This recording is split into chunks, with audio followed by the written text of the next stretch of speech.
welcome to We're Not Wizards. We are the best, but not wizards. Enjoy the show!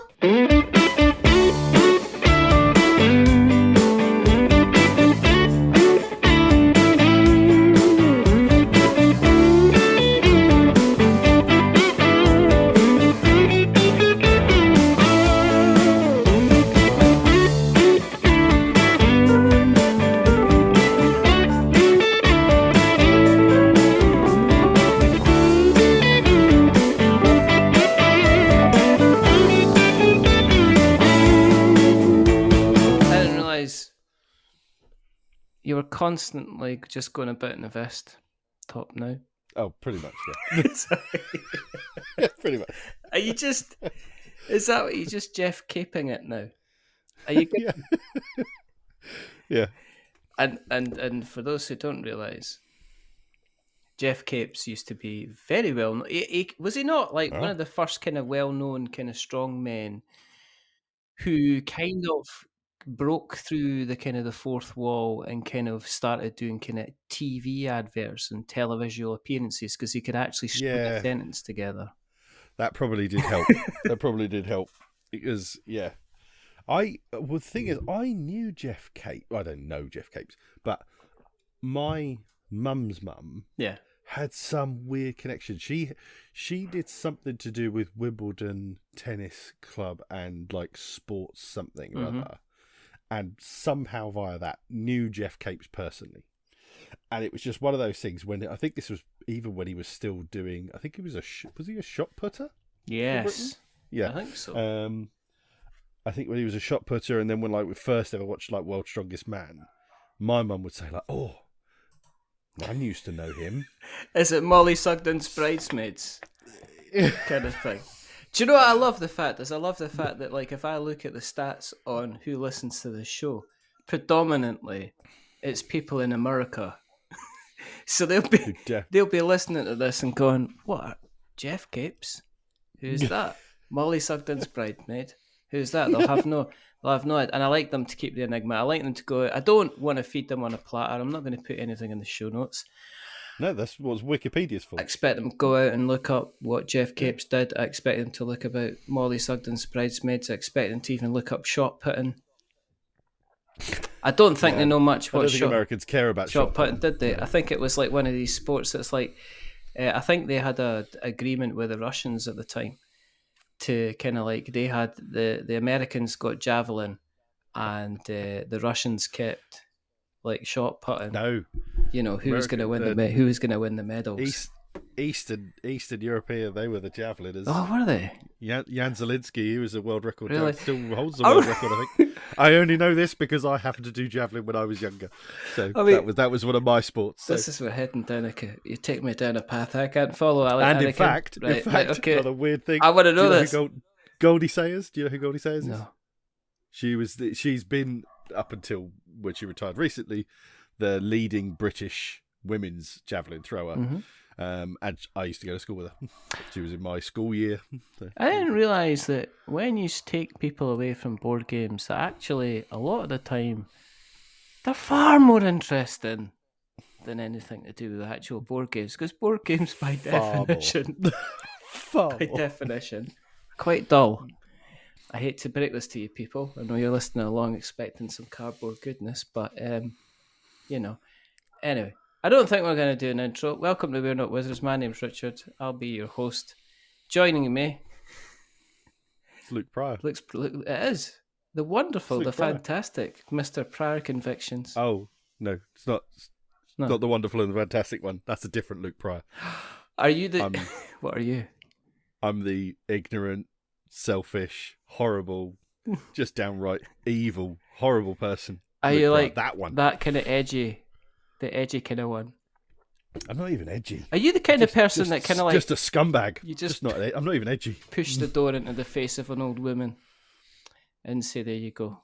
When I can get them, yeah. Yeah. The best place to do that, you hang about Marks and Spencer's on a Thursday afternoon because they've got it kind of ingrained to them that Thursday's still pension day, I think. And they'll be going in and picking up the salmon mousse. And you just got to hold the door open for them while they've got 2 bags of shopping and a kind face, and you just let it go. Just hold it. Just hold it long enough for them to think, "Oh, what a sweet young wham."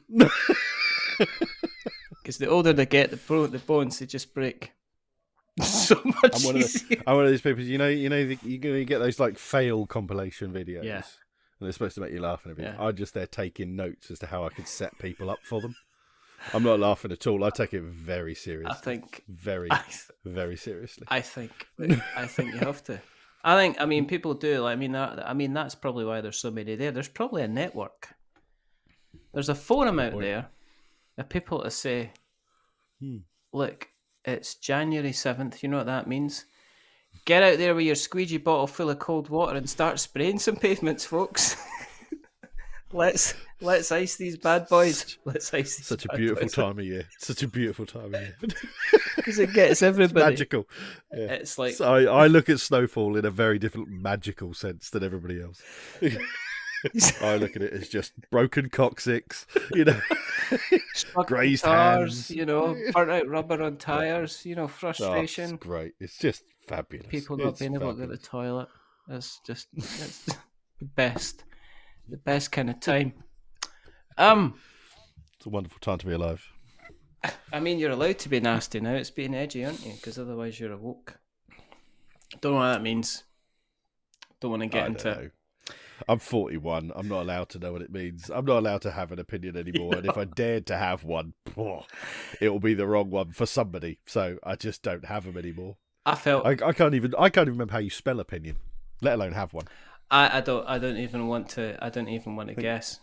I don't even want to. And do you know what? If I guessed, even if I got it right, it'd be wrong. Absolutely. I felt old today. Do you know how I felt old? Go on. It's my cousin's birthday. Right? Do you know how old they are? 49.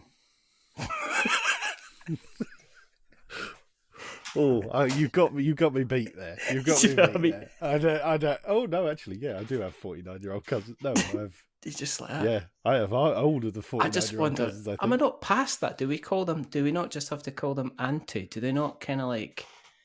Do they not transition into kind of like an auntie thing? I mean, could you really say that you've got a 49-year-old cousin? Does that not? I think stupid? Once you're old enough. Yeah. Once you're old enough to legally do everything you're allowed to ever legally do. Yeah. Like, so you're 21 or above. I think that's where your last. Yeah. That's your last threshold to get past. Used to be 25 for HGV, I think, licenses, but there was that. Right. You might be right. All right. Let's say 25. Let's say 25. 25 and up. Yeah. I think once you're 25 and up, you don't have cousins. No. Unless they're really less than 25. Yeah. Unless they're less than 25. Yeah. Once you are 25 or they are 25 and up, nobody can be classed as a cousin anymore. You're just an adult who happens to also be related. And I can see that because I see that automatically there seems to be this, like, my daughter's down from uni. she does universities and skyscrapers. I was going to say, is she down from uni? Because I'm guaranteeing she is not going to uni north of wherever you live. Is she? Does she? If she doesn't, she's going to uni in the clouds. She jumps from plane to plane, learns. She's like a superhero. She told us she goes to university in the Goodyear blimp. But she we kind of did the whistle stop tour ages, all the relatives, and it happened that like both of my brothers were together in the same house, and so all my nephews were there, and obviously it was her cousins, but all of her cousins were calling her auntie because she's 90. They weren't, because he saw them, as grown up women. Must be an auntie, and even though that's technically not correct at all, there's cousins. But again, I mean, this is what I'm talking about. I get it more than once somebody gets to a certain age, do they just automatically become an uncle? Because you all remember when you were growing up, there was like kind of like you had kind of like your dad's kind of strange friend come round, and it's all right, here's Uncle Derek, and you called him Uncle Derek. It was no, my kids have uncles that are in no way blood relation to me. Don't have Mark as an uncle, do they? Well, actually, yes, they do have Uncle Mark, because my brother's name is Mark. Oh, right, there you go. Oh, do you mean Mark Jolly Green Giant Cook? Yeah. No. The one-eyed monster. The one-eyed Cyclops. I'd try to keep them away from him. I would. Because at the moment, I think if you kind of like drop anything on the ground, he picks it up and turns it into a convention. As I just realised I'm drinking out of a mug branded by Mr. Cook. Anybody that wears any or uses any kind of branded items, what a shill. What a tool. What a shill. What an absolute idiot. I noticed that you've been keeping your winning streak. Entering is that the yearly eyedropper challenge? You won a trophy this year. Looking at you, I don't think I've seen so kind of gloriously well organised kind of paint racks for the. It sounds like a police officer, but for the tape. Mr. Luke Pryor is showing me literally racks of paints that he has. These little dropper paints. Are they Villaggio's and Army Painter ones that you've got? A mixture. No, I got Tooth and Coat, and then yes, they're all Vallejo. There happens to be some GW stuff up there. Okay, but then I also do have some speed paints, Army Painter speed paints, and then I have all the GW contrast paints there. So yeah. Never stops. I've got painting questions. People are going to be listening along tonight saying, like, look, right, see for ages, right? Everybody's went, oh, maybe if you didn't do the interviews as much and you kind of actually just had people on to talk about board games, then you'd be more popular. You might get nominated for a Golden Geek. Nobody said that to me. I said it in my head when I was crying on the toilet when I realised once again we hadn't been nominated. But I was about to say nobody said that to you, did they? Nobody cares. So I don't get any feedback. Or maybe one of your cousins did. I put this out like a cry for help. But anyway, people talk about speed painting and stuff like that, and they talk about dry brushing, and they talk about contrast paints and everything like that. Is it all a fad? I mean, do they really, really help? I mean, can you really you can really produce some kind of wonderful stuff. What's your go-to weapon of choice when it's coming to kind of painting? What's kind of turning your head, having you flick up your heels, making you say la sir when it comes I'm 41 I don't flick up my heels. Unless they're attached to like 20 kilos that I've just lifted.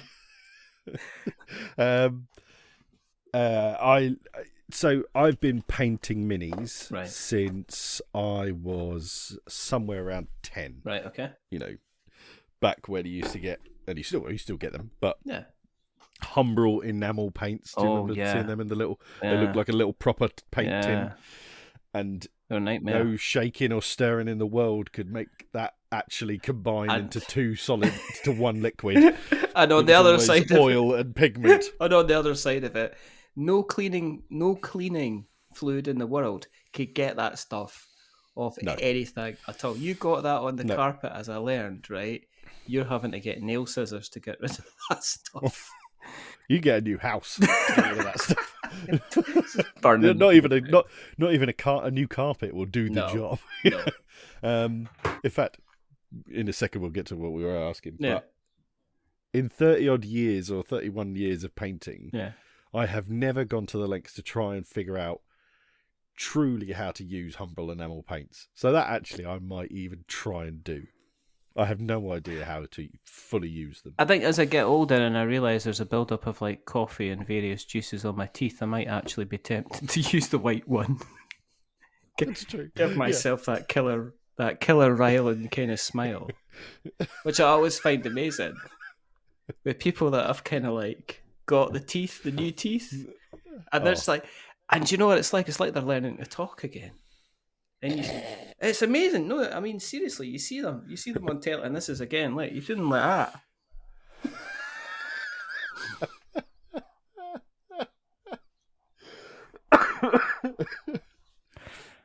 I thought I did quite well today. And you see them, and it's like not being able to see Richard right now. He has put some sort of tape or blue tack or something, white tack in front of his lip. And yes, I'll take a photo of this. With very white lips. Very white teeth. Look at this. I feel like Esther Ranson. That's another great one that Americans are going to have to Wikipedia. I don't give a shit. I don't go. Let them just take a photo. Take a photo, remember? Now you get racist now, I think. I'm like Janet Street Porter. I'm just going to take that somewhere. Okay. It's actually the cloth for cleaning my glasses, which I'm now going to have to burn. Was that what it was? So anyway, go back to your question. Yeah, going back to my question. So, like I said, I've been painting for 30 odd years, and one of the biggest revelations I had, probably somewhere in the last 10 or so years, 10, 15 years, was the idea that unless you're painting towards a competition level, there is a point in which you just don't need to keep on painting it. You know, you are just wasting time and effort to the point of so few people will ever see it in its glory kind of thing, and all you'll end up with 2 amazing painted minis in an army that's not barely painted at all, or probably undercoated. So I became a big fan of the phrase tabletop standard, which is kind of the concept of, if it looks good from your eyes to the table, that kind of distance, sort of 3 or 4 feet, then perfect. That's what you want. Yeah. And I used to do a thing. Do you understand what a zenithal prime is? No. Well, if I don't know it, it's worthwhile kind of explaining it. Isn't it? If it's so usually you spray your minis in an undercoat, primer. Yeah. Now some people do it in black, some people do it in white or grey, depending on the finish you want to get. One of the nice ones to do is to do it black. Yes. Then from sort of mostly above, not from the sides and underneath, you go for a grey, and then from really directly above, you go for white. Yeah. So it gives you. You'll be able to see it on the video. I'll be able to see it, but no. He's killed it. Dropped him. Oh no, he's gone. He's away. I dropped Dr. He's Doom. Gone. So I don't think you'll be able to really see it, but okay. So it highlights the lowlights, as it were. Yeah. So it brings out the shade and the shadows in it. It looks like he's standing under a street lamp. Exactly. Yes. Right, okay. And obviously you could change where that light is coming from as to where you focus the white. Mm-hmm. So then when you put a thin paint over, that will naturally allow that shading that you've already done underneath to come through. So that's a really big time saver. And contrast paints are a massive proponent in exactly that, in being a thin paint that already also does shading itself. Yes. But then if you exaggerate the shading with a zenithal prime, I used to do it with like glazes and washes. But now with contrast paints, it does it even better. So I was already kind of using that contrast paint method beforehand, or what is now commonly known as slap chop. I was going to say, slap chopping paint method. Yeah. Is it new though? I mean, it's not new at all. It's just been given a name. Yeah, I don't get it. Is it just one of these things that is like everybody's been kind of doing, or there's been a group of people that have been doing it for years, and then a large group of people, and then all of a sudden, is somebody went, if we name this, then we can get it out. Because I have been. I'll go and get my. This is all great podcasting stuff. You lucky people, not being able to say anything visual at all. But this is what you wanted. So anyway, right. So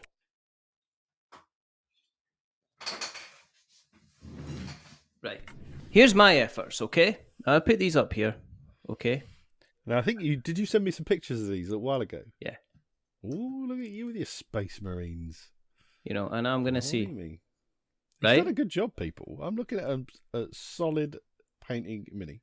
Right. So I've put dirt on the bottom of it. I don't know how this camera. Right. So I've put dirt on the bottom of it. I've kind of basted it in a kind of a muddy, kind of like with irony rust. I've put mud on the various parts of the shield there and stuff like that. So, and then I've used the kind of the contrast paints to kind of bring out the kind of the details.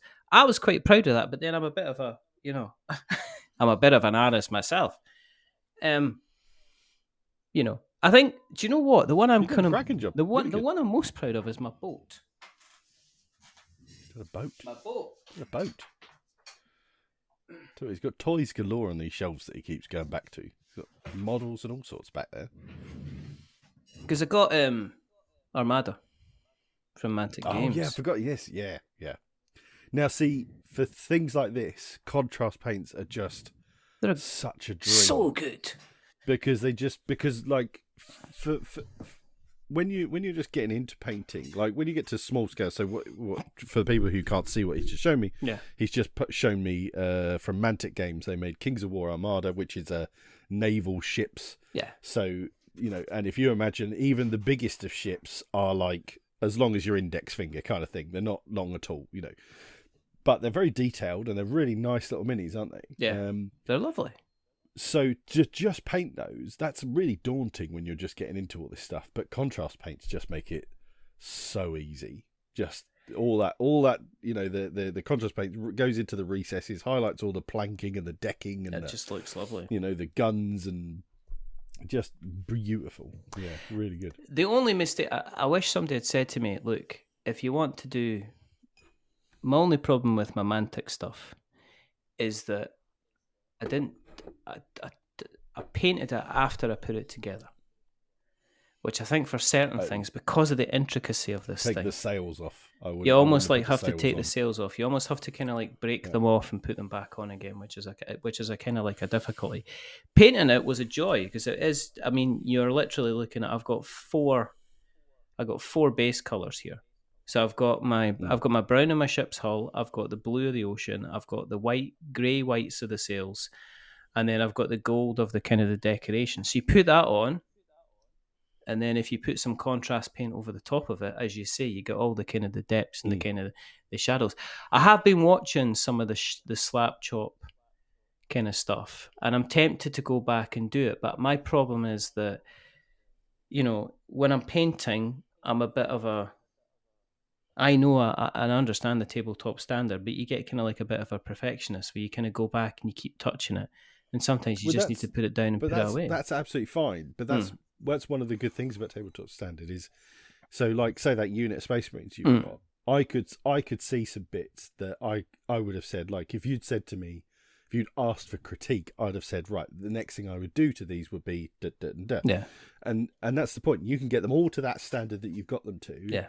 And then go, get the whole rest of your army to that standard. And then you can go, right, okay, what have I learnt now? And I'll do this to them. Yeah. Like, so there's like some skulls on them and stuff. So you could have gone, I'll make those skulls actual ivory kind of colour, so they just stand out a bit more, like doing their loincloths and little bits like that. Just do some like edge highlighting to it, just to take it all to the next step. But that's what I like about tabletop standard is it just takes you to a really nice level, and then you can go, right, okay, I'll take it up or like your hero characters, you could spend all the time you want on those. You could make them the centerpiece, whereas the ninth model in a unit of 25 models, it don't matter. You don't need to make it to, it's like it don't need to be care. It's like your second and third kids.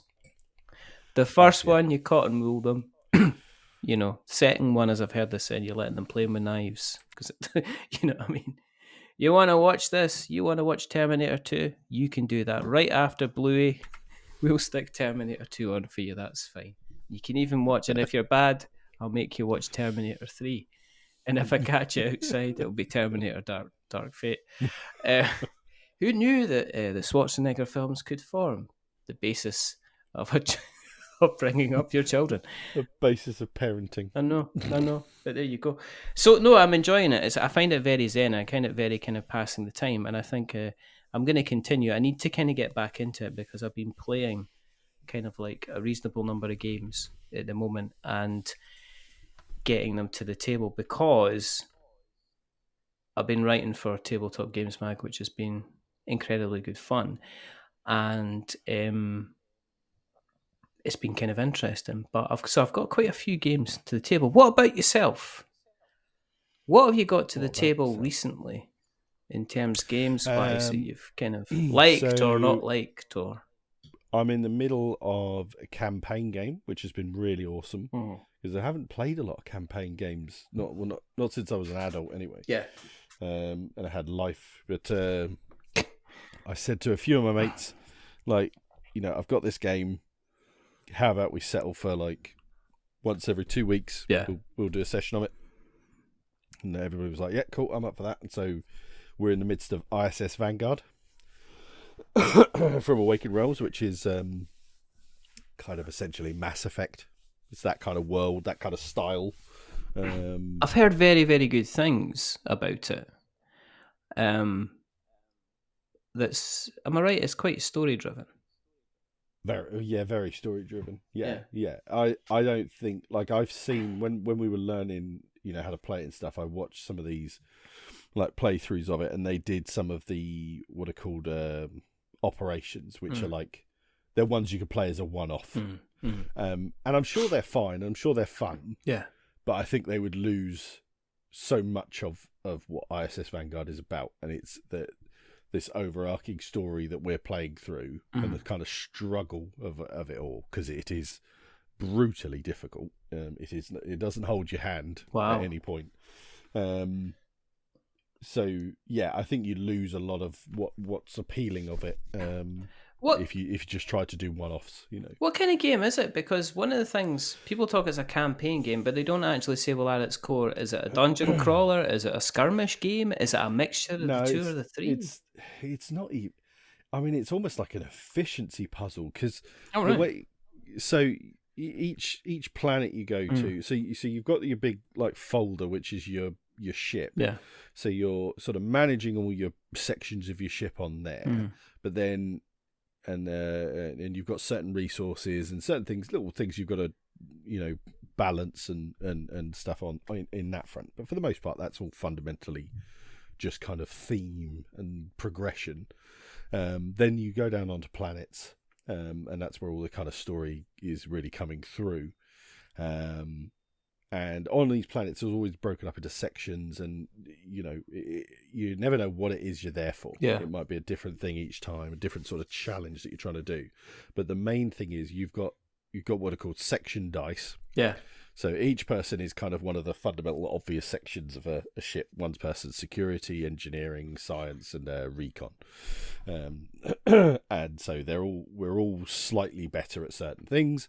And then you have 3 different sets of dice: red, blue, and green.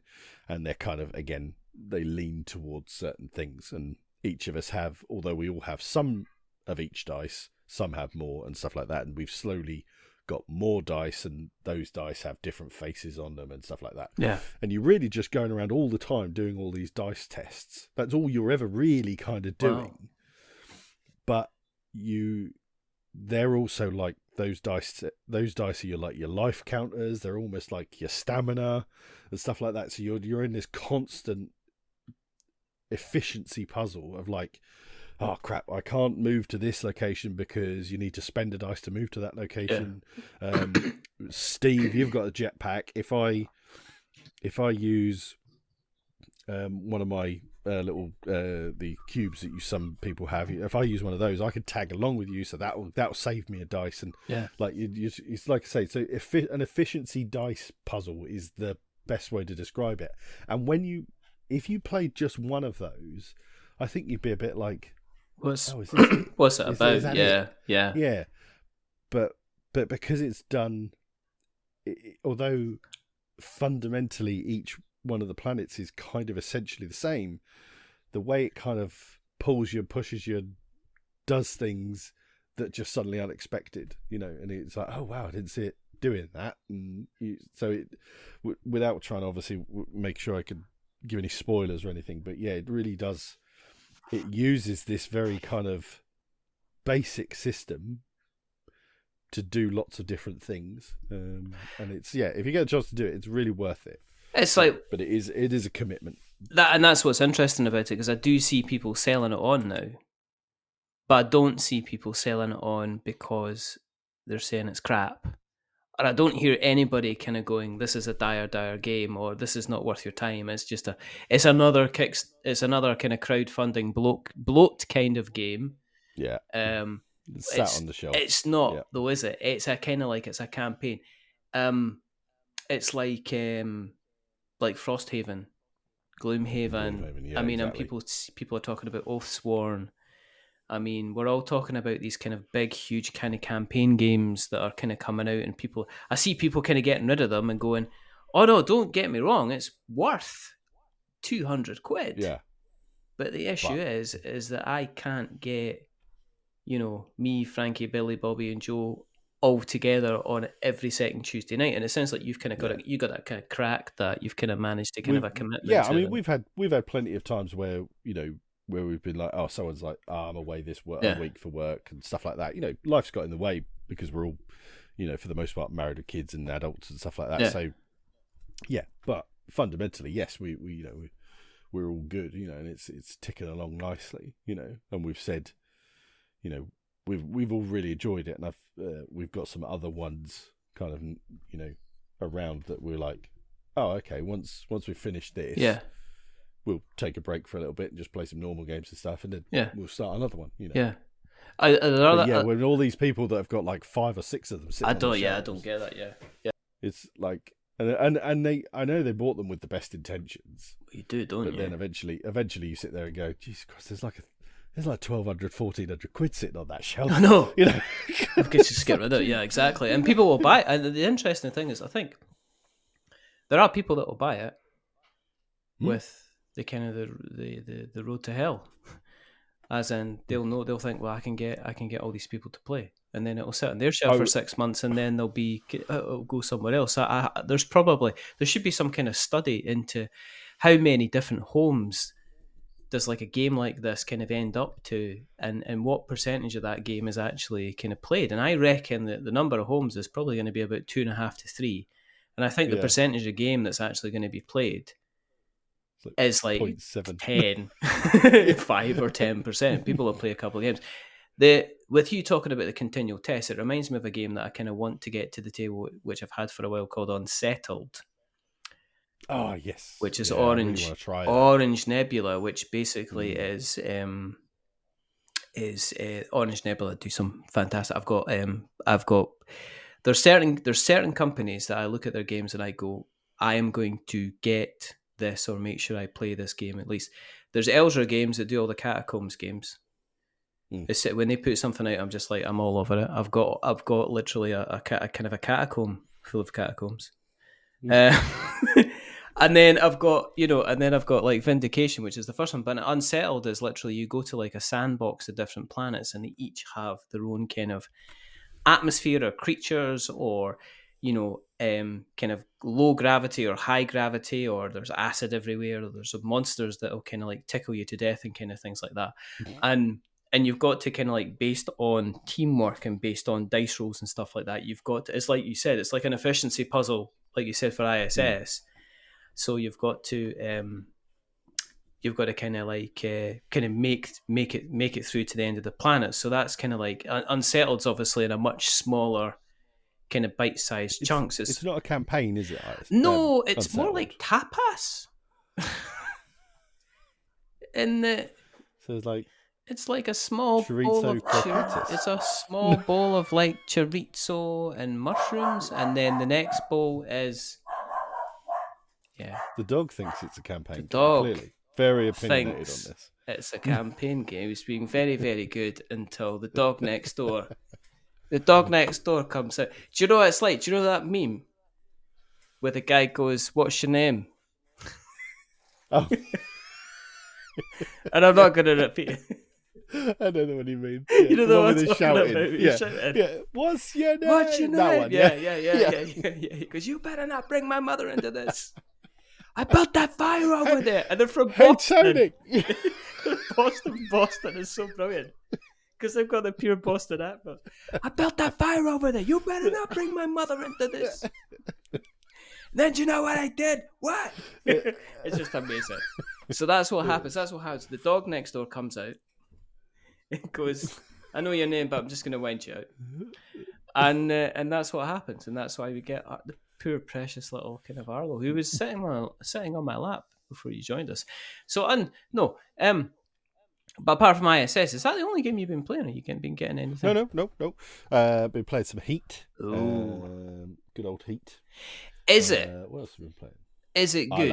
I love it. Is it good? Love it. Why? I mean, if I've got Flamme Rouge, and I don't have Flamme Rouge, but if I did, I've played Flamme Rouge twice, but like before lockdown. So I can't. Although I like Flamme Rouge, I remember I kind of always struggled with it. I could never quite get it right. Right. You know, the maths of your two cyclists and getting the most out of it. Heat I've played it with 4 and 5 and 6. Wow. And then when we played it with 4 recently, and we used the 2 like automated ones, that worked so bloody well. Well, to the point that one of them came third. Yeah. And like in that race, one of my mates was leading. No, sorry, the automated car came second. I won it. I was like, at the end of the first lap, I was miles ahead. It looked like it was like, I've got this wrapped up. There's no way they're going to get me. Yeah. And all the way through that second lap, they just pulled me back in, amazing. just little by little by little. My mate in the first lap, after like 2/3 of the way round, he spun out on a corner, and he was just like, I'm done. I'm out. You know, I'm never gonna. He was the one who came third. You know, and it's such a great little when you just you when you're pushing your luck and you're using your heat when you should use the heat and really push yourself when you gamble a little bit with the randomness of the stress cards and you get like this almost like a puzzle. You get like a 2 and a 3 and a 4 corner or something like that, like a succession of slow corners with reasonable sort of straights between them, but not fast straights. So you never get back up to speed, but you want to get ahead. Yeah. You know, kind of thing. So really trying to manage it. If you just nail it and you're like, oh, I've absolutely crushed it through those corners. And then you get to the last one of the 3 and you're like, oh, I screwed it. You know, like 2 or 3 people come past you again. So we just it's brilliant. It's just always like back and forth, you know. It reminds me of Formula D. I think it's very much like Formula D. It reminds me of Formula D. But it's a little bit more Is the cards polished.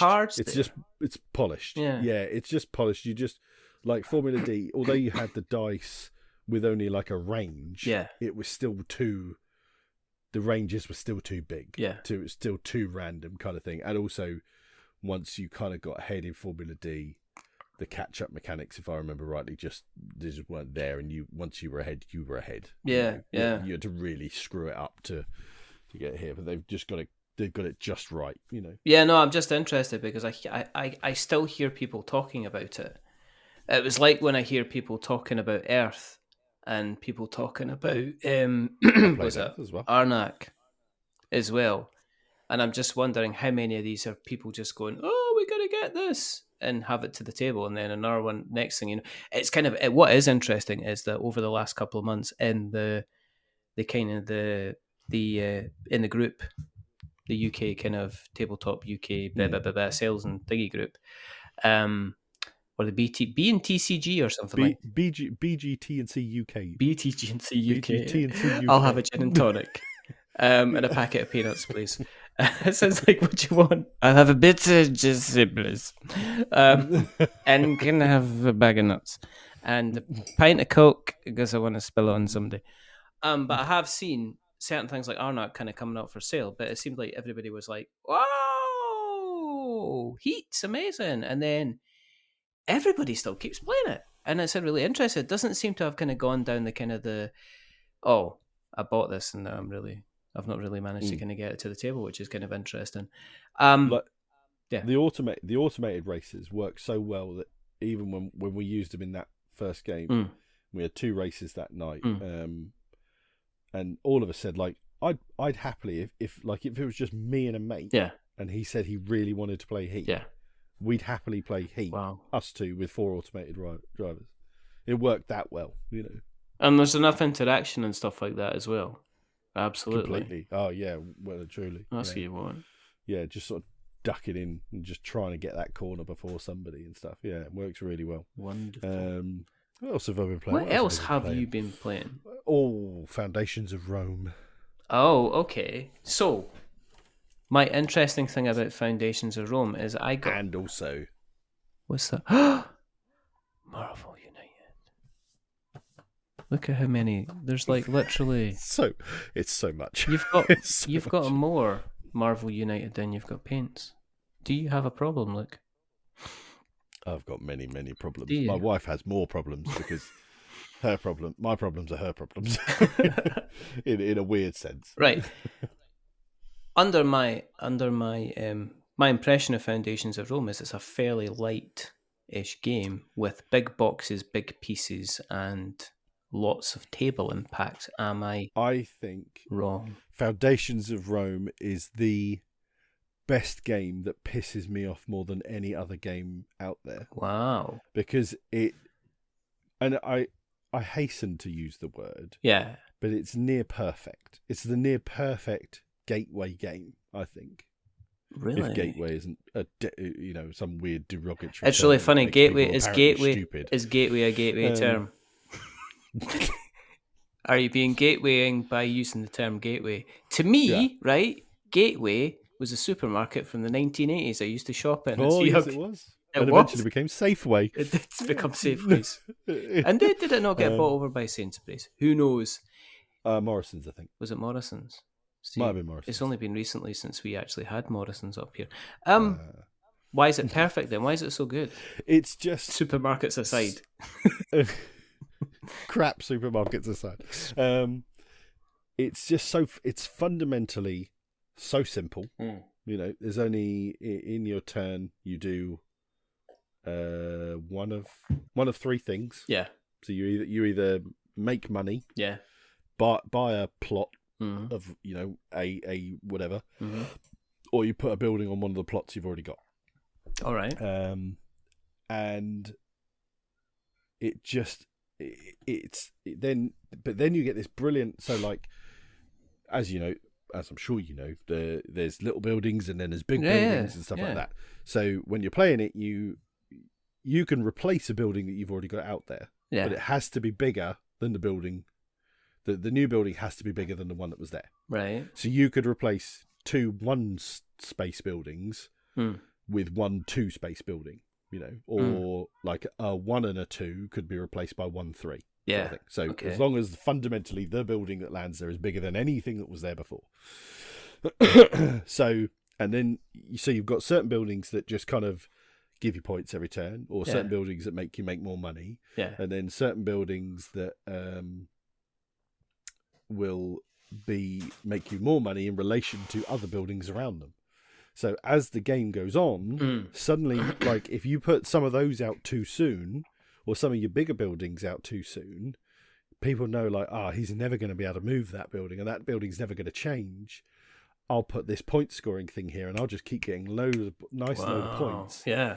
But then suddenly it's like, but also it's a case of, I won't put my point scoring thing there because that's only a 2, and he could move that. He could replace that if he gets G6. Yeah, he'll replace it with a so and so or whatever. So there's so much more game there than I kind of realized. It's like a really, really fundamentally really nice. Like it's the game that you could teach anybody, but like somebody who really knows games and could like take games to that next step. Yeah, gets everything out of it as well. They don't sit there just going, this is, it's nice, but and then it's got expansions which can add more to it. But it pisses me off because look at it. Yeah, it's huge. And how much does that damn thing cost? Yeah. It's like I say, it's the most accessible game that makes itself naturally inaccessible by making it massively daunting and terrifying in its look and its price. That doesn't look anything like a game that everybody in your family could play because of what it is. I saw it sitting next to Mosaic. I looked at Mosaic. I looked at Foundations of Rome, and I thought these are the same thing, both civilization games. Yeah. And the thing with Mosaic is, it seems Mosaic's pretty light as a game. It's really simple. It's really light. Simple. It's cards and building up scores. Foundations of Rome sounds like Acropolis got his big boy pants on. Yeah, kind of. Yeah, it's just like building on top. It's all just about, I mean, you can be as like somebody who doesn't know how like somebody who couldn't wrap their head around like the relation stuff. So like if you're not sharp enough to think that somebody is likely to put something there or whatever, and see those little like combinations, you'll still do fine. If you just went, right, well, I'll just get as much population as I can, and every round I know I get a load of points from that, so you could just go population, and you'll do fine. You won't make a fool out of yourself. Is it the kind of game that you could roll up? You could roll up Auntie Susan and Grandad and sit everybody around the table, and they could just start getting it within a couple of minutes. Like I said, there's one of three things you do every turn. One of three things, and it's all laid out so nicely that it's simple. That's madness. It's really simple, and it's just so annoying that huge box. And like each person has this tray. Which has all of their buildings in front of it, and as you take a building out. It being like its own little sort of basic version of a Tetris shape, then you put it out on the board and stuff. Then underneath it will reveal how much more money it might give you, or stuff like that. So that becomes that's a thing as well. That's an important thing. But that could easily be a double layered board when you take out a cardboard shape of that. It doesn't need to be this huge, beautiful thing, which is beautiful and it's awesome and it's fantastic. But it doesn't need to be. There's no reason it's not in a normal Ticket to Ride size box with tiles, with a board and six player boards. Wow, and a load of tokens for money. That's it, and a deck of cards. That's A1 to H13 or whatever the hell it is. Did you see the news? I don't know. Was it Portal Games talking about they've released a new style of kind of meeple creation, wood creation. They're kind of doing kind of wood mixed with natural kind of glues and it allows them to create shapes that, the wooden meeples. The issue with wooden meeples is you can't kind of mold them. So this is like a new technology which allows you to kind of mold a bit. Let me just see if I can. This is going to annoy me. And I think it comes out like a stick of rock, and you slice it. I think you can actually pour it as a kind of like. Oh really? Yeah, you can actually pour it and mold it and stuff like that. So I'm it might be Portal, it might be somebody else, but let me just see. It's going to annoy me. It's going to annoy me. So have you never played Foundations of Rome yet? No, I know. I feel for you. See, if you've been at Aircon, I know. Don't where I taught it to Mike the Pillock Poole. Oh, what? Poole got it? Yeah, he got to play my copy because I took it. Because I love it that much, I made sure I had it at a convention. I lugged that bloody great thing around with one other game in a game bag. Oh, that's just I'm just trying to find this. I can't. No, I mean, no, I can't believe that you've let Mike kind of play it, and that's just ridiculous. No, I'm not. It's just a 2-player game as well. Just me and him. No. Just me and him. Just beside yourselves. It was a couple of candles. Skipping up and down the tables. One rose in a vase. It was beautiful. You would never have known there were 3,500 other people there with us. It was so intimate. But that's the best thing about board games, isn't it? Is that you can be in a room with several 100,000 people. Oh, let's see. Here we go. No. I'm not going to find this. This is going to really, really, really, really, really, really, really, really annoy me. I'm really intrigued because I've heard nothing. I'm really going to find. I'm going to have to. I'm going to have to find this now. I'm really going to have to find this. And we're finding out. We're going to find out. We're going to find out live together. I like you so much. And we're going to find out live together because if I don't find out now, it's one of these things I'll not be able to sleep. And do you know who I reckon? And I think that I know who posted it. I think it was maybe Bez that mentioned it in one of the posts that she had posted. So I'm going to see if I can find it. And it's going to drive me up the wall if I don't find it. And it's going to go, This is where, do you know what happens is I refresh the tab and I end up refreshing kind of Squadcast and I completely cut off all kind of lines of communication and I'm just going to be like absolutely just beside myself. You're just still waiting, you're still waiting, you're still waiting, you're still waiting, you're still waiting, you're still waiting. No. This is going to annoy me to have to... Right, come on, keep going. I'm trying to think how many other people it could have been that did this. I don't know. It does sound like a very Portal Games. It does sound like a Portal Gamesy thing. I can't believe. Do you know? And I'm not sure it's not like a Czech Games edition. Maybe it like is. an Ignacy thing. An Ignacy. Do you know what? Maybe it is Czech Games edition. Do you know what I'm going to have to do? I'm going to have to spell Czech Games. I thought it was Portal Games. I'm getting confused. We're all getting confused. Yeah. Right, okay, let me just see. We're looking at this live. I'm Googling now as well. Oh, are we? Yeah, here we go. It's Czech Games edition. And it's Rewood. I may have not known about this, but I still figured it out because I was like, I think I do know who did this. Rewood. There we go. It's Czech Games edition. There we go. And it's wood waste with a binding material, and it's then compressed at a temperature, and it's granulated, and then it produces kind of combines wood waste and recycling material in 80-20 ratio, creating biodegradable products, including intricate board game bits. So there you go. It's 80% shredded wood and 20% recycled binder, made from 100% recycled and natural materials. So it can then be basically pressurized into any and molded into any kind of shape. And it's Czech Games edition, which means I'm going to have to go back. Which isn't Ignacy. Which isn't. Ignacy is Portal Games. We're stumbled across the right thing with the wrong person. Yes. And now we're going to have to I'm going to have to try and edit this into some kind of, Do you? No, I don't care. No, it doesn't matter. I mean, everybody knows I'm going to fumble through. Games I've been playing, because I might as well mention one. Because I want to mention one, and then I want to get on something else, maybe slightly different along the same time. But I was playing quite recently. I've been playing Rear Window from Funko Games in Prospero Hall. I've had the opportunity to play it, but I haven't played it yet. I'd very much like to. It's very good. It's very fun. And people keep on calling it, is this the Mysterium Killer? And it's like, no, the person that was the Mysterium Killer is the person that you unmasked that did the killing in the first place is a Mysterium Killer.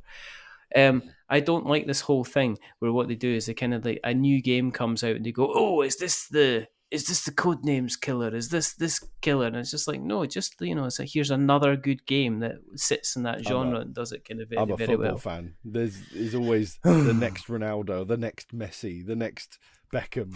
It's always that. The next prima donna millionaire that likes to dive. Been watching the women's World Cup football. You don't see them. You don't see them diving about the ground when they get tapped by another person. You don't.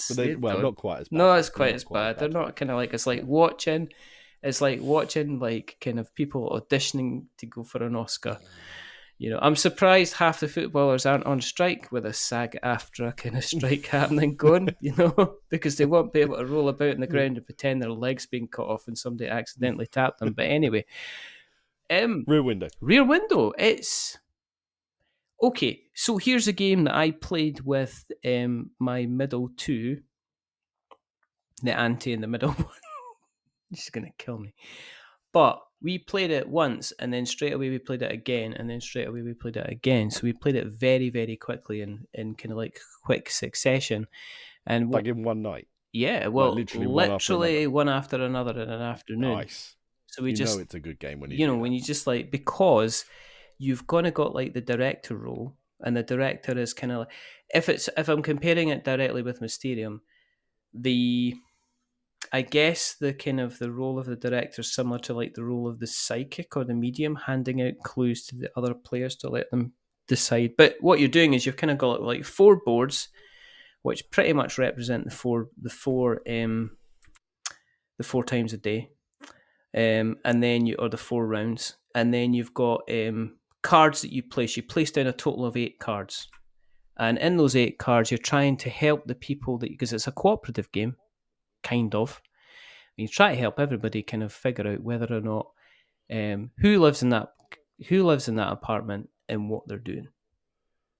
Right? So you might get, some of them are obvious. It's just a picture of the character. There's nothing kind of, it doesn't follow the kind of the Mysterium abstractness, if you know what I mean. It's not like a picture of like a tower or a soldier carrying a pair of scissors or anything like that. It's very much kind of like, here is an ironing board, here is a piano, here is, here's a here's a couple of drinks, here's a drinks cabinet, or here's one of the characters just literally standing there. And then it allows you've got to figure out who the character is in that particular apartment and what they're actually doing. So you get kind of like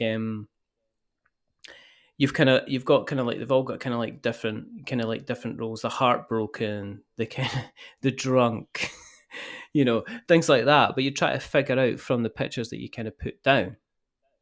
And then it's like a score. So at the end of the round, then you get a score out of 8, which helps you decide if what you've done is correct. Now, at any one time, you've kind of got like the characters from the film at the side that you can step in, and they can kind of provide additional powers. So one of them is to one of them like gives you an arrow. You put that arrow on the card and say, of this card, what is the most important feature of this card that the players must be doing? Or is this card, have we guessed the right person for this particular card? And it's like a yes, no answer. So it kind of works up. But what makes it interesting is that once you kind of play like a learning game, you can also introduce like the murderer. So out of the total that you're guessing, you're trying to guess 4 characters and 4 kind of professions or characteristics. One of the characteristics is swapped out for a murder. So you're trying to guess who if a murder has taken place. So then it becomes a case of it no longer becomes like a cooperative game. It becomes the directors literally trying to get away with, there's been a murder committed in one of the apartments, and it takes place over 4 rounds. So it's like a game of, and I'll be aging myself. You remember the game Mastermind? Oh, I loved Mastermind when I was a kid. Yeah. So you're putting like your, is it, does white go in column number 1? Does green go in column number 2? And then somebody go, well, you've got... It was Wordle with colours. Yeah, pretty much. You're kind of guessing it. And this is kind of like almost like you could say this is a kind of like almost like Wordle with kind of Alfred Hitchcock characters. But what's interesting with the murder then is it then flips it on the head, and the director is trying to make sure they're not allowed to completely mislead people. But they've got to try and get it so that they don't guess where the murder is happening. And it just becomes very fun, because it kind of, with all these games, it always builds on what somebody's psyche is, what they're thinking and stuff like that. And so we played through it, and we just had a laugh. We just had a good time. The best thing about it is when you get to the actual end of the game, it doesn't say this in the rule book, and I mentioned, and I think this is one of the biggest mistakes that they made in the rule book, is they should say at the end, now what to do is go through the game and explain why you picked those particular cards for those particular windows, because then you get to see, well, I picked this one because that's obviously that person, but I picked this one because they were the Klutz, and if you look at this, there's a broken mirror in the background, and it says, oh, but we thought it was the Heartbroken because there's also like a bunch of flowers on the top of the piano, and we thought they were kind of like being sad kind of thing. So you get kind of like, you kind of get that mixer. So it kind of works really well. Is it a Mysterium killer? No, it doesn't have to be. It just has to be kind of like a good game. But is it better than Mysterium?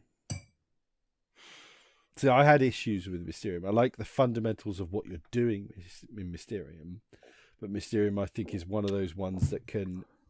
A game of Mysterium can be fantastic, like absolutely epic. Yeah. But then it can be one of those ones where the guy or the gal, or the person, or the them,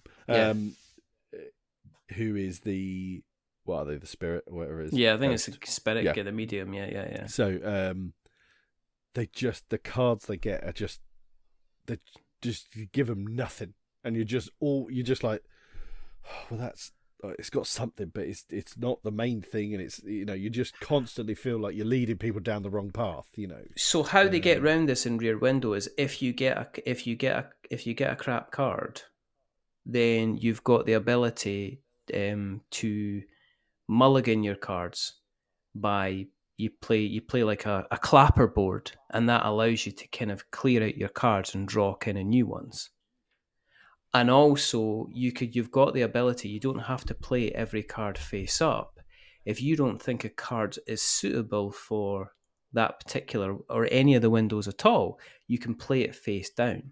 So you're basically saying that card isn't suitable. But it also kind of gives a further kind of weapon in the director's armory if they're trying to hide a murder, because what they can do is they can turn a card which gives an obvious clue face down.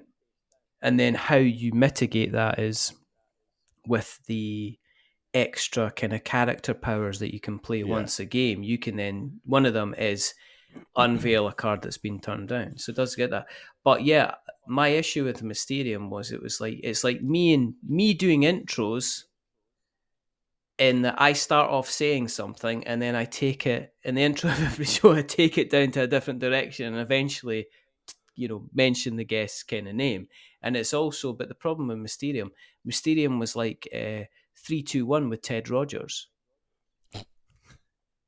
But he used to do that, and he didn't ever do 3-2-1. He used to do 3-2. He would go like that, and it was never 3-2. No, he never stuck the piece. Everybody used to do, and you used to do it to your parents, didn't you? Mom, can we watch 3-2-2-1? And then, of course, when you were older, she went, "Don't do that because that's rude." So you would do it. You go the other way around. You go, "Okay, 3-2-1," and you'd flip them the bird, and then they'd apparently. Flipping the bird to your parents is more annoying than sticking the V's up at them. Apparently.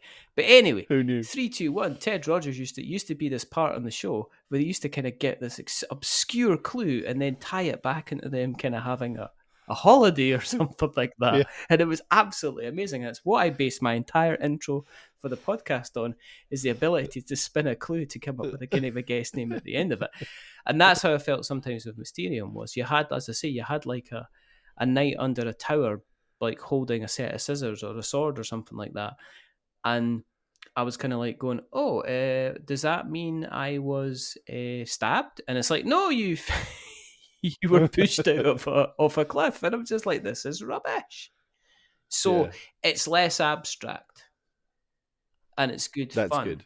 And I think the other thing, I think Rear Window's going to end up kind of maybe in the long term, obviously Mysterium's got a head start and it's a staple, but I think people who really like Mysterium are probably going to join, they're probably going to join the kind of the Rear Window kind of bandwagon.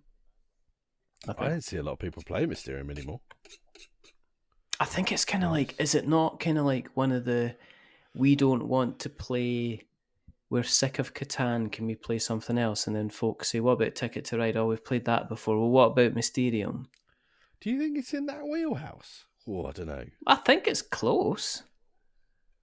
If I gave a list of like top 20 games that people should kind of start, if they were starting off, if people would consider them kind of main staples. You'd put Mysterium in that, would you? I'd probably put Mysterium in that.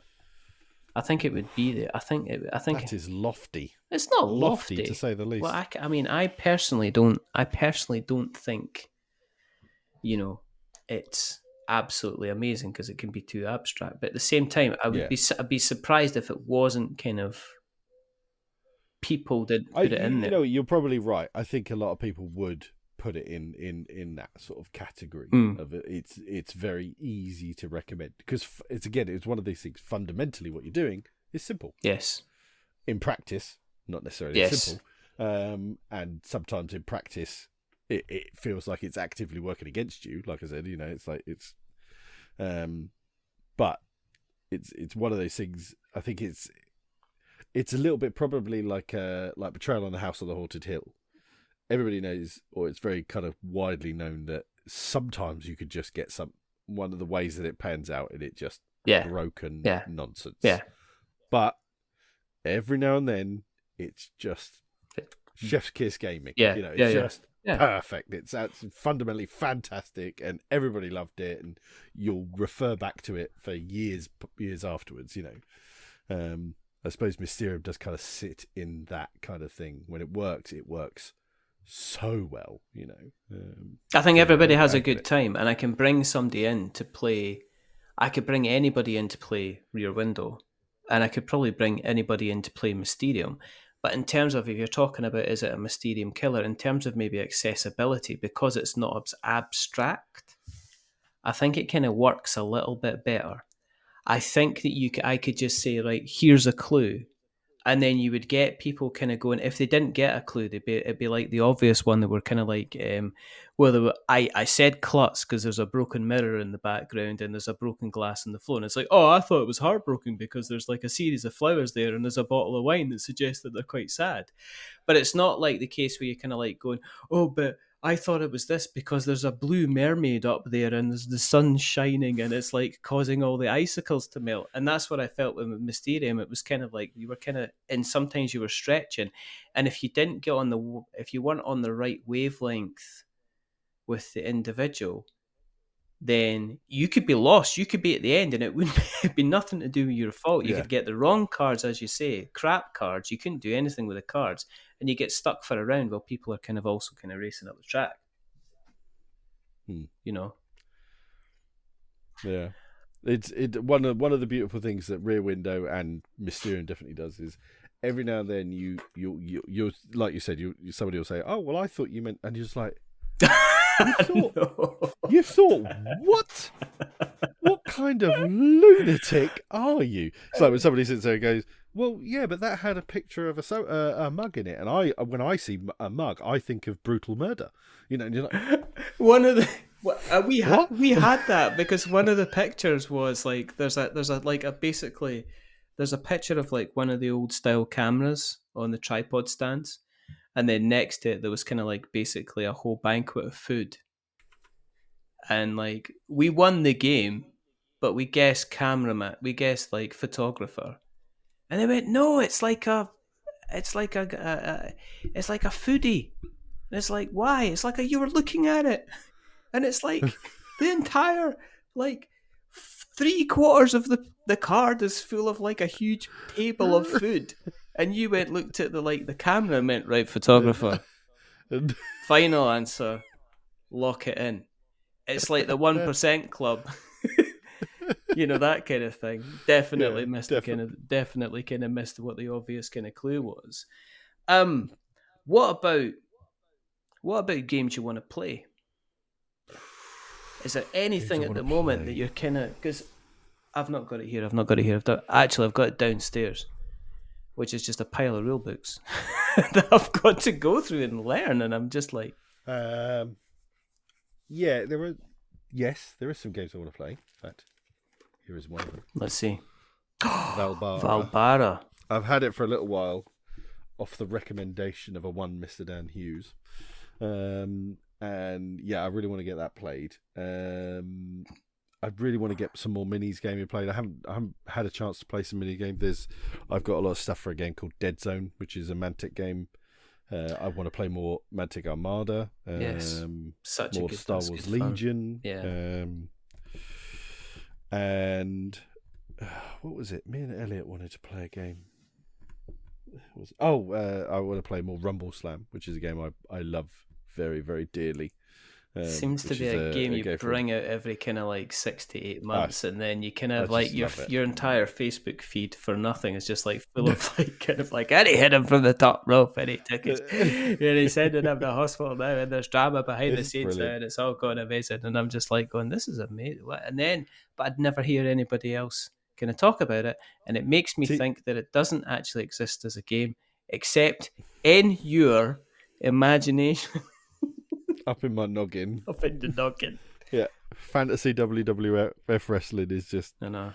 It's just such a perfect game, because I think I'm just the right age for it as well. Yeah. Because it makes loads of references to the old Hulk Hogan eras and the Bret Hitman Harts and the Ultimate Warriors and stuff like that. And then it makes loads of pop culture references as well. And it's just, I love painting it, because it's just a joy to paint them, because they're just so silly, but they're really nice at the same time. You'll be able to do whatever you want. You'll be able to do whatever you want.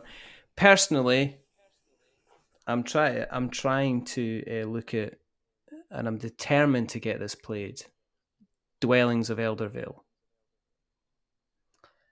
Yeah. I played it once. Yeah. I have played it once. It's huge. I very much enjoyed it. It's huge. Everybody that I've seen talks about, I've played it once. I very much enjoyed it. And then I don't know what it is about it. They don't get it back to the table again. I know Mike the Pillock Pool. You have to look him up. It's famous Pillock. Don't know, he's not from Poole though. funnily enough. So he's a liar as well as a pillock. And he'll be like that. He'll be fascinated to know he's getting name dropped in this show. And Dan's been name dropped. We haven't even bothered. Mike Delisio. That's Dan's happy place. Mike Delisio loves Dwellings of Eldervale. He loves it, and he's it's his number one game now. It is his number one game, and it's one of the reasons that I was kind of. So that's one that I'm determined to get. It's a work. I think it's like a strange worker placement kind of resource management, battling kind of big monsters type of game. Worker placement, almost a bit of action selection as well, if I remember rightly. Mm. Then you've got like tableau management, not tableau building, but your tableau changes. Yes. It's a lot. It's a bit of a lot of things. And I played one game of it at a convention last year. So a convention. In fact, what is now the Aircon West, and it was a convention in Telford that is now turned into an Aircon convention. So yeah, I played it there, and I really, really enjoyed it. I could see why everybody loved it. It's a big box. It's weird. It's very weird. It's quite a trippy sort of weird fantasy world that it's in. It doesn't try and just tick all the regular fantasy tropes. No. It tries to do some stuff that's different. It does a bit of world building. You sometimes it doesn't really do anything. It doesn't try and really tick any boxes that all the things try and tick. It tries to sort of go, well, here's the box, and I'll just move over here a little bit, and I'll put my tick 4 inches to the right. It's like it thinks you played squares, so it starts drawing dots next to the other boxes, and then starts filling in its own boxes, kind of thing. But it fascinates. It's one of those things. Please tick this box, and it puts a cross in it. It's like, I will mark the box, but not as you requested. Exactly. I'm doing my own. You're lucky I even looked to the box. I actually threw a dart to mark the box. That's why the hole is kind of there. It's another one of these games that I reckon if it was in a smaller box with smaller components and a lot more of those stuff was like cardboard and stuff like that I think a lot more people would play it. I think it's another thing like Foundations of Rome. It's such a big box. It's got so many. I mean, the Legendary Edition's kind of like, it's like the Legendary Edition's got bases you can put on the monsters, and it has this is what I've played with. And it's got like, you can put the monsters down and they make their own sound. It's just absolutely fantastic. So I want to get, and surprisingly enough, the rule book is not big. It's pretty small and condensed. There's not an awful lot of stuff in the rule book, which kind of excites me. So you've got it? I've got it. I need to get it. Did you look at Andromeda's Edge when it was on GameFound? I did not, no. Because it's sort of sci-fi Dwellings of Eldervale. Okay. It's very much, it takes a lot of Dwellings and put it into a new thing. So yeah, worth a look. Cool. It is late pledge is open on GameFound. There you go. I have done my business requirements. It's fair filling up. I mean, it's officially you're open to just. Are you officially open now to people just? Yeah. We have been just launching products. I mean, that's been for some time now that you've been able to do. Planet Unknown is recently one that's kind of funded on there that kind of looks done really well. Very, very interested. Of that. I think Beasts. Is it Beasts? Is it a follow up? Are they calling it Beasts? Or are they just calling it Beasts something else? But there's an expansion to it, so it's a reprint of the original, and then it's the new version of that. That's Shattered Islands. The amount of followers for that's Shattered Islands. That's it. That looks like it'll be huge. I wonder how much of that is off the bat of the Shut Up and Sit Down review. More than likely. I mean, they are fundamentally one of those companies that sets the tone of they can make or break something. In fact, Elzra Games doing Catacombs 2 on GameFound soon enough. The up and coming is on there. It's kind of interesting to see all these companies that have gone from the green circle, the green K, jumped over. No, that's kind of cool. So you must be busy then. Busy? Yeah, very, very, yeah. Up to your eyes in. Yeah. Yeah, all the time. We're just always dealing with stuff and issues and things, just people just, always needing help for this, that, or whatever, and asking for lots of advice, because we get we've had a lot of companies who are big companies but have never done crowdfunding. Yeah. One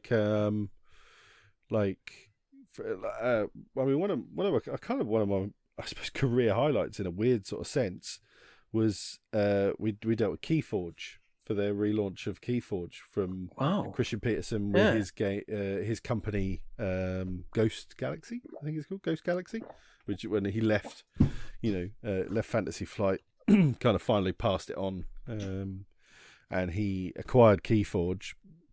But he'd never done crowdfunding and everything, and he didn't really, and obviously Fantasy Flight had never done crowdfunding, so it was it really was a kind of whole new world to him. And I've got to admit, when I first I got given them as this will be your account manager, he'll look after you and stuff like that. Yeah, and then I never thought I'd speak to Christian. I thought it was presumed I'd speak to somebody else, somebody else dealing with. And then it was I sent my email out saying, if you need anything, just shout. If you want to set up a call, we can go through some stuff, blah blah blah. And Christian Peterson's like, oh, yeah, that'd be great. And so eventually I knew I was going to be on a call with Christian Peterson. I'm like, Jesus Christ, I'm going to be on a call with someone I consider to be, he's one of the Mount Rushmores for board gaming, as far as I'm concerned. Board gaming wouldn't be where it is if it wasn't for half of the stuff Christian Peterson did. That's so weird.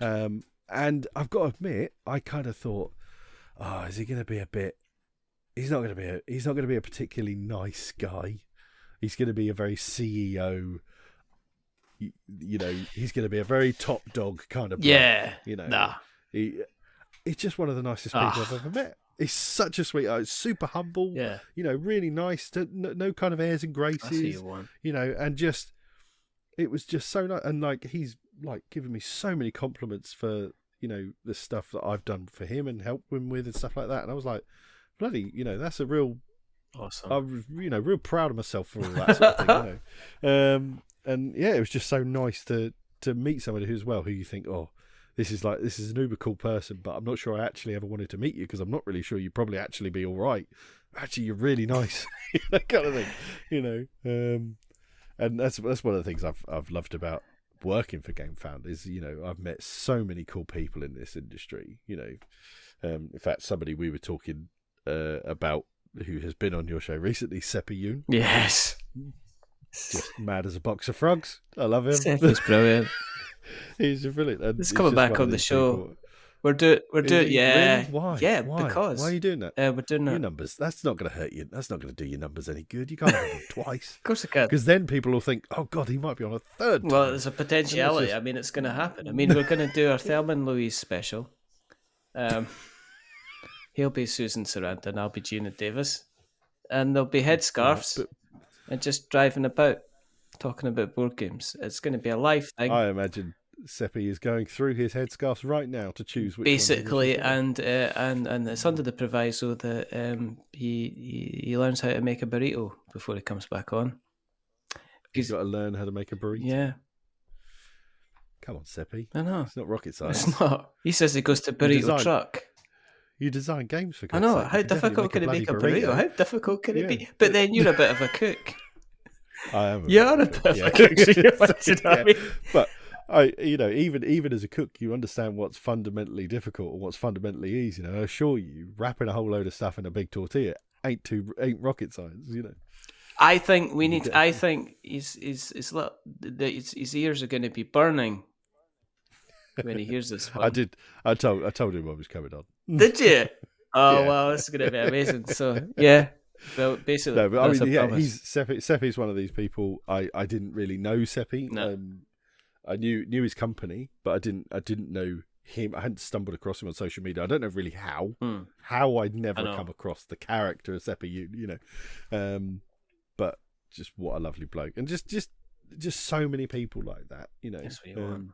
The amount of people who I could sit there and go, you're fabulous. I'm so glad I got a chance to work with you. Versus the amount of people who I'd be like, I will deal with you as I have to deal with you.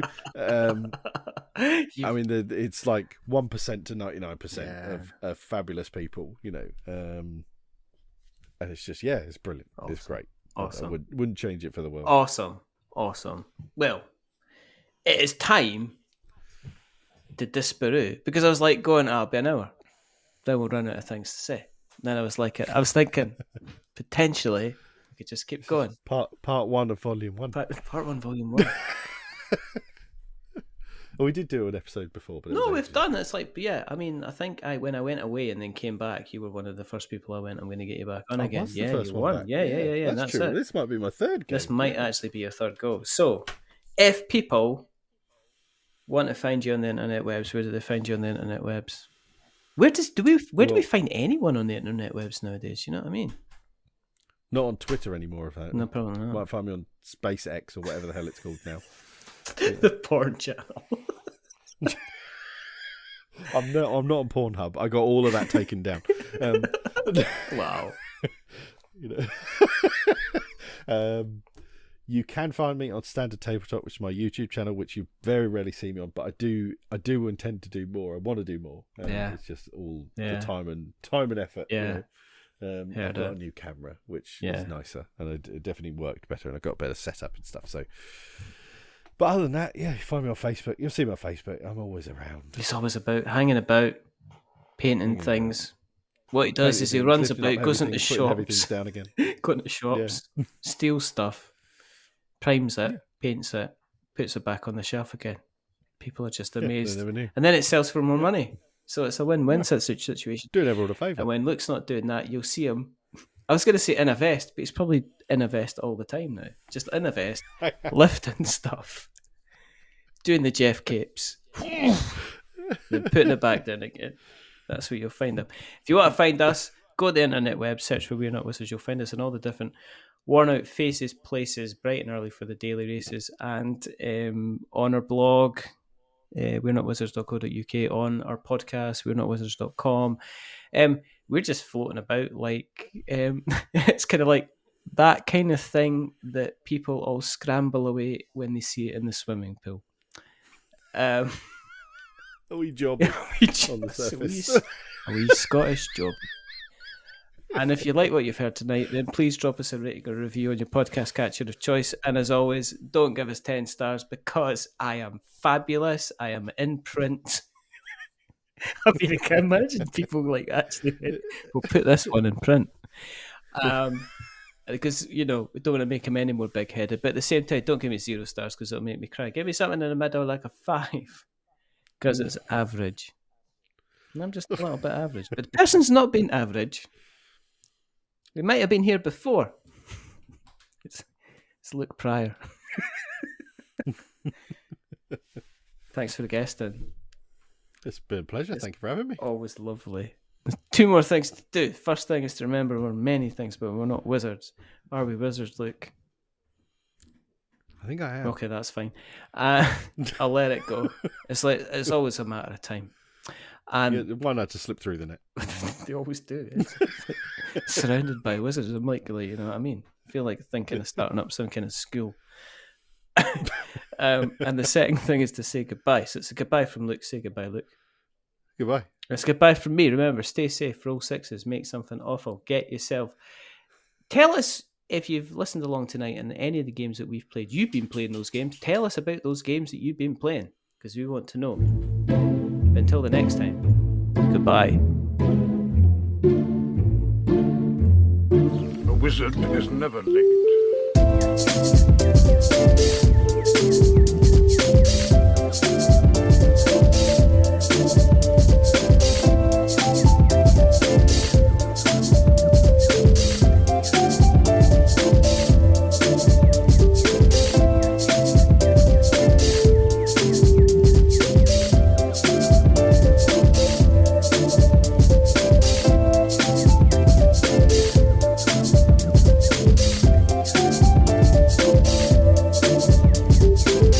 Nor is he early.